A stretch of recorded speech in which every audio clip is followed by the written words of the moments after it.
আগামী বছরের হজে যেতে ইচ্ছুক মানুষদের জন্য নতুন নির্দেশনা দিয়েছে ধর্ম মন্ত্রণালয়।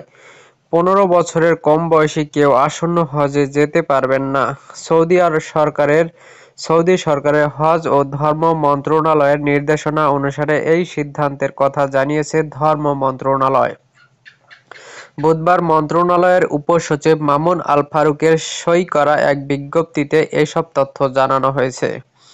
এতে বলা হয়, সৌদি আরব হজ ও ওমরা মন্ত্রণালয় শিশুদের সুস্থতা ও নিরাপত্তার বিষয় বিবেচনা করে 2025 সালের হজ মৌসুমে পবিত্র হজ পালনে আগ্রহীদের সর্বনিম্ন বয়সসীমা 15 বছর নির্ধারণ করেছে, যা হজযাত্রীর পাসপোর্টের জন্ম তারিখ থেকে ধরা হবে। সরকারি ও বেসরকারি উভয় মাধ্যমে নিবন্ধিত হজযাত্রী, হজ এজেন্সি এবং হজ কার্যক্রমে সম্পৃক্ত ব্যাংকসহ সংশ্লিষ্টদের এই নির্দেশনা ফলো করতে হবে।